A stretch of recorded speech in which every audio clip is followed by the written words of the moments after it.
Alors bonjour, bonjour à tout le monde.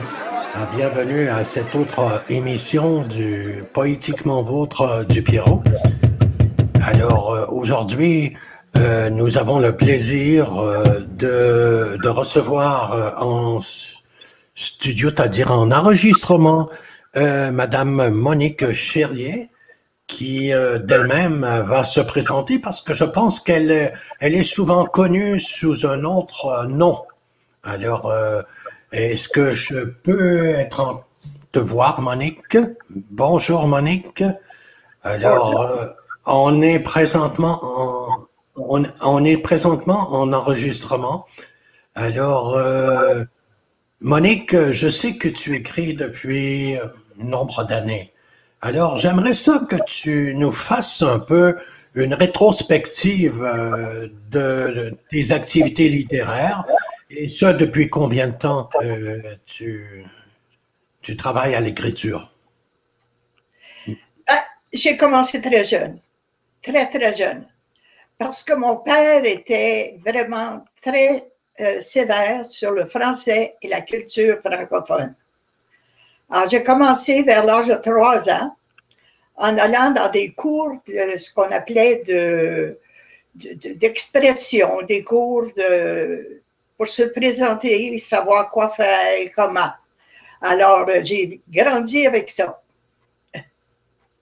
Et évidemment, dans mon travail, ça s'est reflété. J'ai commencé par travailler pour une compagnie d'assurance et dans ce temps-là, c'était pas informatisé, c'était quelque chose qu'il fallait inventer au fur et à mesure, écrire des lettres, communiquer avec les gens pour de l'assurance collective. Ensuite de ça, j'ai eu des enfants et comme bonne mère, je suis restée à la maison pendant quelques années. Et quand j'ai repris mon travail, je suis retournée au même emploi. On m'avait aimé, paraît-il. Ensuite, ce qui s'est passé dans ma vie, après ça, j'ai commencé à travailler pour le gouvernement du Québec, toujours en prévoyant le français et la culture française. J'ai formé des préposés au renseignement qui répondaient au téléphone. J'ai d'abord créé les outils d'écriture et de compréhension et j'ai enseigné à Montréal et à Québec jusqu'à ma retraite, c'est-à-dire 20 ans, avec un peu de gestion à travers ça. Et ensuite, après la retraite, là, je me suis dit, là, je vais me faire plaisir, je vais écrire pour vrai. Au début, ça semblait simple, mais on doit se remettre en question parfois. Alors, j'ai essayé la poésie, j'ai essayé mon journal. Premièrement, c'était la base de mon écriture. Et ensuite, quand j'ai évolué, j'ai écrit mon histoire, mais je trouvais que c'était lourd un peu. Lire de la naissance à la mort, franchement, ça ne m'intéressait pas plus que ça. Alors, j'ai commencé à en faire des contes, à raconter mon histoire, mais morceau par morceau, et l'histoire des gens que j'ai connus et aimés. Alors, c'est ce que je fais actuellement, sous forme d'histoire. C'est ça. Écoute, Monique, oui. J'oserais te poser la question, qu'est-ce que ça t'apporte? Qu'est-ce que t'apporte ton écriture? Pourquoi tu écris? Tu nous as parlé que tu as de ton cheminement depuis ta tendre enfance, les postes que tu as occupés l'intérêt qui t'a toujours suivi de l'écriture et du mot juste. Hein? Je pense que c'est ce qui ressort de la conversation. Mais peux-tu me dire, tes parents, ton père, je pense, entre autres, t'a incité un peu plus toujours la justesse du mot, tout ça. Mais qu'est-ce que ça t'apporte à toi, Monique Chérier? Et j'ose dire, bon, Monique Chérier, parce que je pense que tu as un autre, tu es connu sur un autre nom, hein? Alors, Oui, vas-y avec. j'ai écrit sous le nom de Amélie Faure. D'accord. C'est une référence à ma grand-mère. Ah, tiens donc, vas-y, là. Mais ce que ça m'apporte, c'est qu'à la retraite, parfois, on est un peu démunis devant le poste de travail qui disparaît, les compagnons de travail qu'on perd, et il ne faut pas laisser s'installer la peur ou l'oisiveté de l'avenir. Il y a toujours quelque chose à faire. Alors, en continuant l'écriture, j'y suis revenue, en fait, et j'ai essayé à peu près de tout. Un peu de poésie, un peu d'histoire, mon journal. J'ai essayé un peu de tout ça pour en venir au fait que je peux me faire connaître et aimer ce que je publie.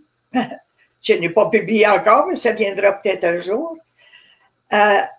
C'est ce qu'il faut faire pour se sentir bien.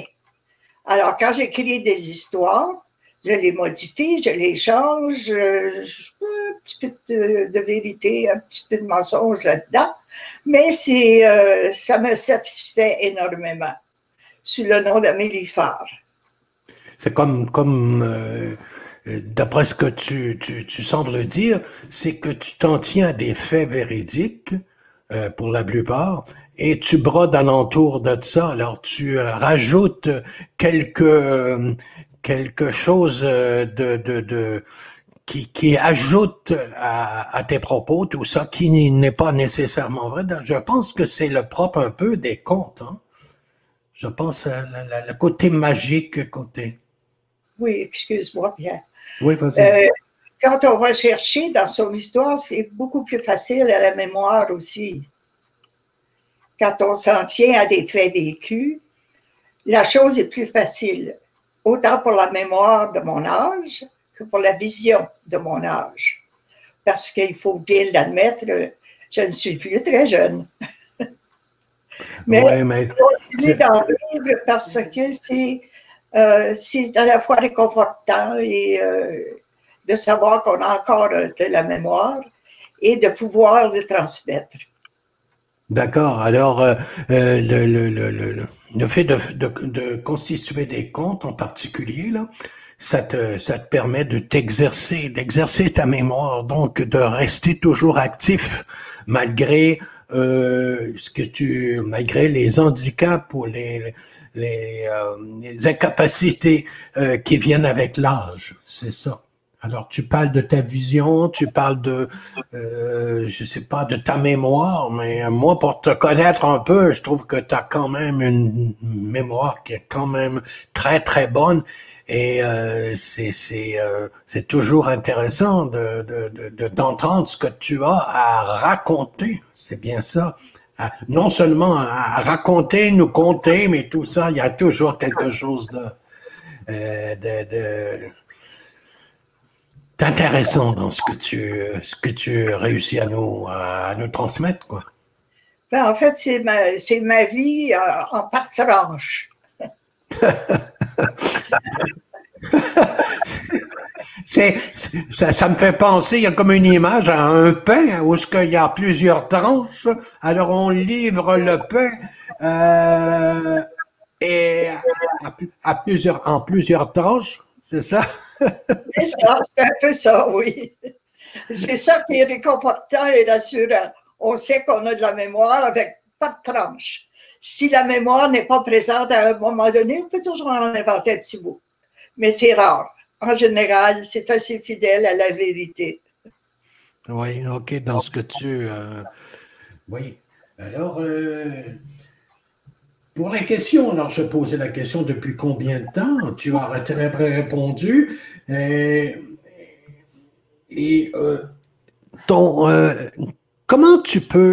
Comment peux-tu différencier, selon toi, là, OK, dans tes propres mots, ce qui est le conte comparativement aux autres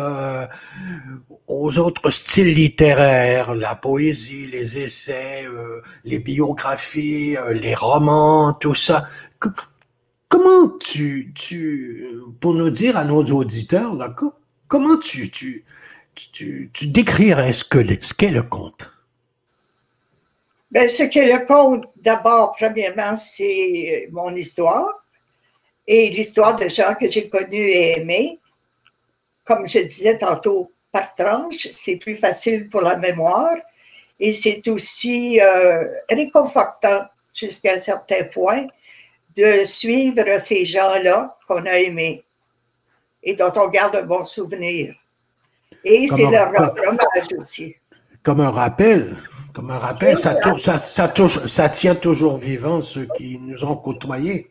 C'est ça. Ils restent avec moi d'une certaine façon. OK, donc il y a comme un accompagnement dans ton activité. En racontant ces brides-là de ton histoire, tu te vois accompagné par les gens qui étaient là déjà. Oui, oui. C'est rassurant pour ça, puis c'est gratifiant pour cela. Oui. Ouais. Alors ça, c'est une différence, je comprends là, ce que tu tires du conte, mais c'est une différence que tu vois avec les autres styles, je sais pas moi, les essais, les romans, le journalisme, tout ça. Euh, tu vois les autres styles d'écriture littéraire comment? Je dois dire que j'y ai moins de talent. C'est surtout ça.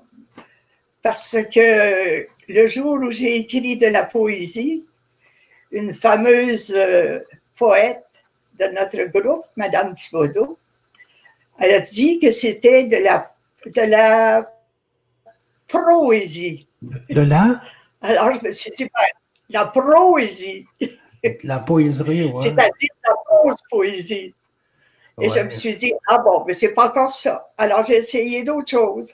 Et à un moment donné, je me suis trouvée devant la possibilité d'écrire des contes et de les dire et de me sentir bien avec ça. D'accord. C'est pour ça que je continue ce cheminement-là.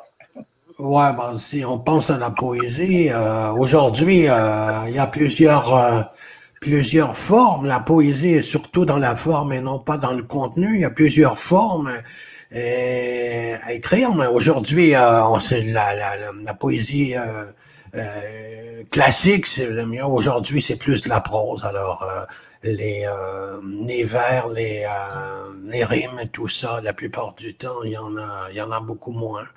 Mais elle t'a dit à ce moment-là que c'était de la poésie. Tiens donc. La proésie. Prose, poésie. Proésie. Bon, alors, je connaissais pas ce mot-là. C'était Claudine Thibodeau qui l'avait inventé. oui, alors, oui, Claudine Thibodeau qui nous a quittés il y a quelques années, je pense, il y a 2-3 ans. Là. Oui, effectivement, elle est, oui. Alors, il était bon juge de nos écritures. Pardon? Elle était bon juge de nos écritures. Ben, elle était assez critique, là, oui. Elle était critique pour ceux qui faisaient de la poésie. Mais comparé, par exemple, comme au journalisme ou des choses semblables, les gens, ils s'en tiennent plus aux faits concrets. Alors, ils dérapent beaucoup moins que dans le conte, quoique dans le conte, on peut, oui, le conte comme la poésie, on peut déraper un peu plus, là. On peut mettre un petit peu des ingrédients, mettre du magique, fausser un peu les choses. Je dis pas qu'on le fait en poésie, mais je pense qu'il y a comme ça comme différence avec le journalisme ou même l'essai, là, tout ça, là. Ben, écrire son journal, voyez-vous, c'est quelque chose d'intime. Ouais. On ne veut pas raconter en public parfois. Bien sûr. Et qui nous libère beaucoup d'émotions, de faits vécus. on peut retenir les faits vécus, mais le reste, parfois, on fait silence. Oui, d'accord. Mais c'est une façon de tabler, c'est une façon de s'approprier un peu. Hein? Je pense, C'est ça. au fur et à mesure, ce qui peut être vécu. C'est C'est bon. ça. Écoute, Monique. On Oui. retient ce qu'on veut transmettre. Pardon? On retient ce que l'on veut transmettre. Oui, d'accord. Écoute, Monique, je vais te permettre, à partir de maintenant, si tu veux, de t'adresser directement aux auditeurs. Avec ce que tu as à nous conter ou nous raconter de ce que tu as habituellement, ce qui passe dans tes comptes, et on va laisser aux auditeurs ce contact privilégié avec toi. Alors, moi, je reviendrai dans 10 ou 15 minutes et à ce moment-là, on fera les bonjours, si t'es mieux, de la fin de l'émission. Alors, à toi, l'antenne, Monique Chérier, alias Émilie Farr. Amélie. Amélie Farr, vas-y. Je vais même vous expliquer pourquoi. Alors, un instant, je vous quitte et je reviens.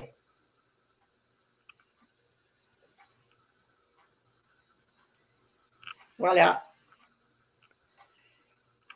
Vous allez me croire si je vous dis qu'il fait chaud dehors. Mais chaud! Je n'ai jamais vu ça. Une chaleur pareille, c'est vraiment lourd. Et je rentre de travailler dans mon jardin. Mais vraiment, travailler dans mon jardin par une chaleur pareille, ça n'a pas de sens. À mon âge, j'ai mal partout. Et en plus de ça, je fonds dans une chaleur pareille. Mais le jardin chez nous, c'est une croyance de toujours que les légumes frais sont meilleurs que les autres. Les autres sont frais aussi, mais ils viennent d'ailleurs parfois. Alors autant cultiver chez nous. Ça m'amène à vous parler du don de grand-mère. Grand-mère, c'était une femme d'un âge certain maintenant, dépassée, elle est décédée, mais elle était née en 1873.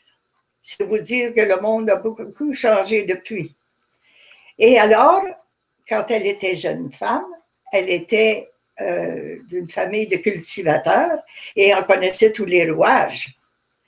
Mais parallèlement à ça, elle continuait de vouloir se marier et préparait son coffre d'espérance.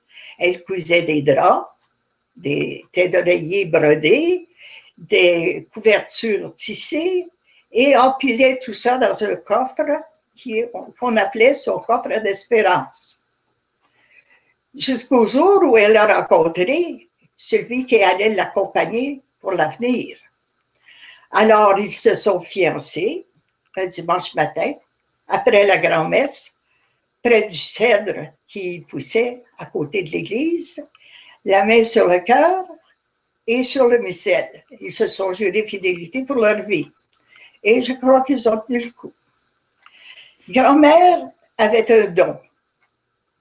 Grand-mère était une femme qui n'était pas de son temps.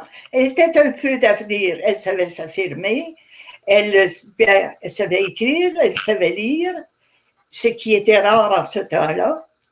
Et quand elles se sont mariées, ils sont partis vivre sur une ferme. Mais la ferme ne leur appartenait pas.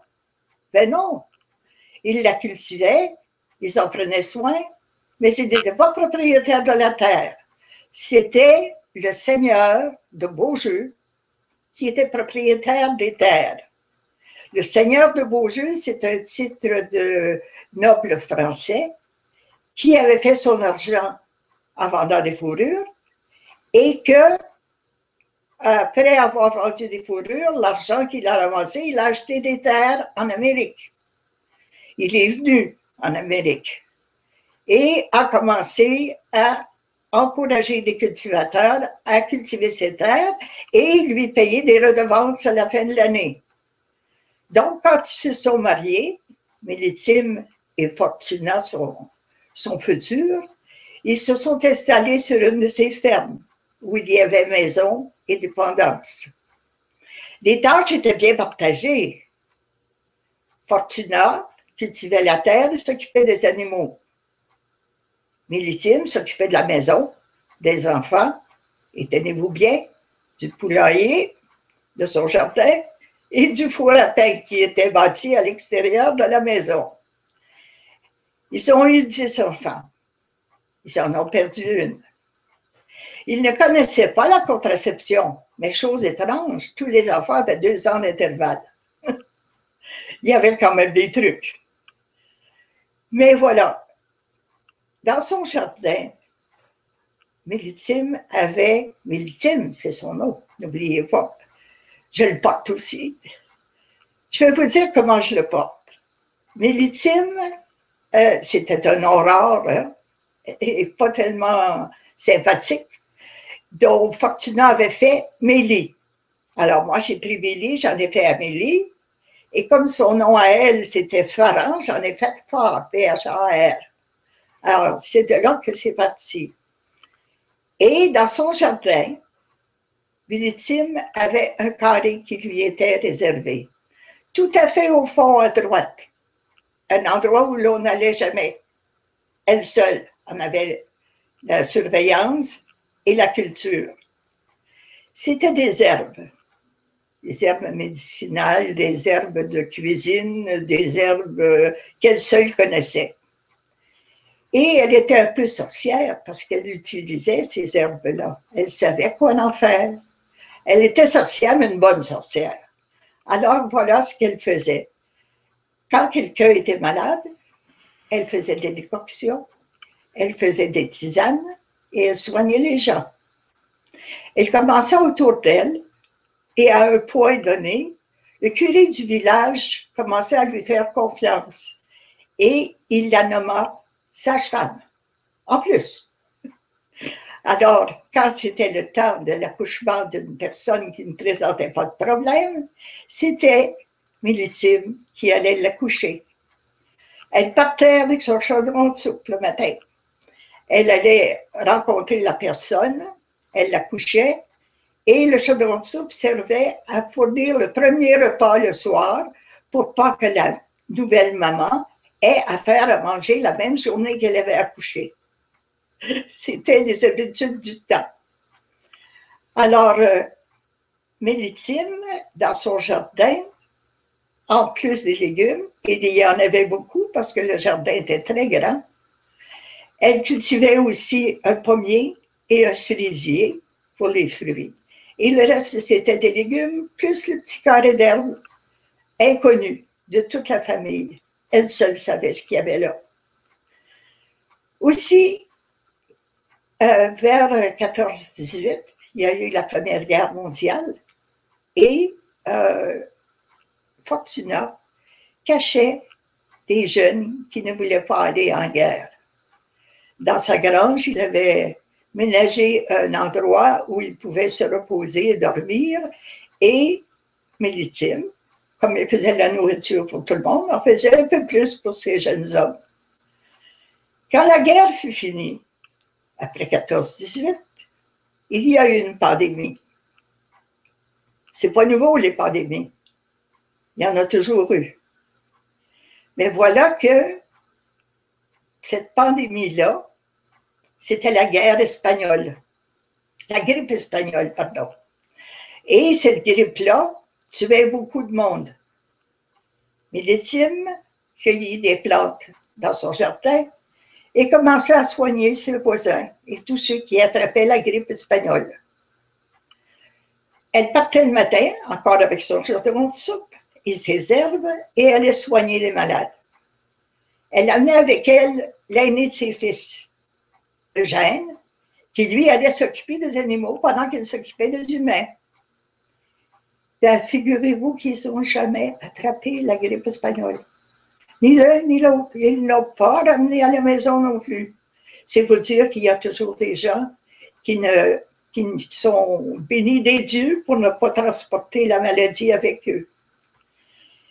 Chose étrange encore, quand elle est décédée, à l'âge de 90 ans, elle est morte d'une simple grippe en 3 jours. Fortuna, le matin des funérailles, m'a attiré de côté pour me parler. Il me connaissait bien. Il était mon parrain. Elle était ma marraine. Aussi, sur mon état civil, j'ai aussi le nom de Mélitime, mais pas le secret. Et il m'a dit, maintenant que Mélie est partie, je ne resterai pas longtemps. Ce jour-là, il a cessé de manger. Il est décédé 2 semaines plus tard. C'est une belle vie. Personne n'a pleuré. Tout le monde était heureux pour eux de la vie qu'ils avaient vécue. Ils en sont devenus propriétaires de leur terre quand le seigneur de Beaujeu a vendu cette terre en Amérique. Et ils sont devenus alors propriétaires. Et la succession a continué grâce à mes grands-parents. Je les ai beaucoup aimés. Beaucoup. Ce ne serait pas gentil de dire que c'était plus que mes parents, mais à peu près. Mélitine était tellement attachante. Elle était toute petite, toute mince. Mais il fallait que ça marche à cette façon. Oui. Merci de m'avoir écouté.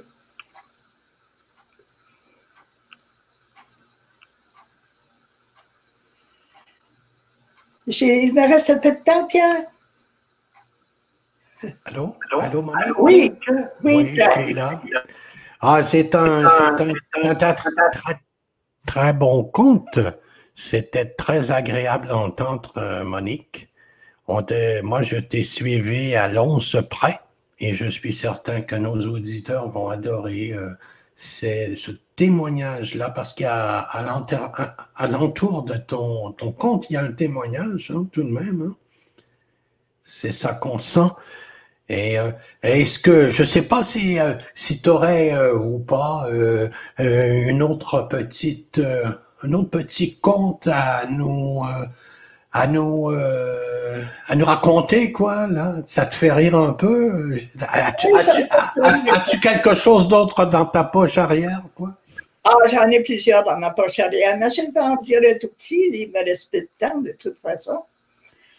Je vais vous parler de ma vie à moi à partir du moment où j'ai quitté Montréal pour aller vivre dans les Laurentides. Et de village en village, j'ai glané aussi des histoires. Une, entre autres, qui fait rire souvent, mais qui, au fond, est un exemple de ce que la vie a changé depuis. Je vivais dans ce temps-là dans un village des Laurentides où on allait chercher le courrier à la poste, un peu comme on fait maintenant d'ailleurs. Et un matin, je vais chercher mon courrier et j'entends les gens qui jasaient un peu partout. Chacun y allait de son commentaire. Je ne savais pas très bien de quoi il retournait.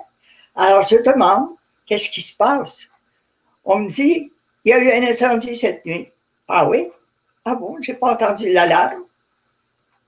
Et pourtant, une dame dit, moi, je l'ai bien entendu.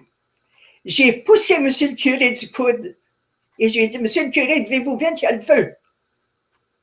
Ah, alors la bonne donnait un coup de coude au curé pour qu'il se réveille. Ah, regardons ça. Il est inutile de vous dire que le curé a perdu sa cure, mais a gardé sa bonne. C'est devenu un couple comme tous les autres. Le monde avait déjà commencé à changer. Aujourd'hui, c'est une autre histoire. Merci.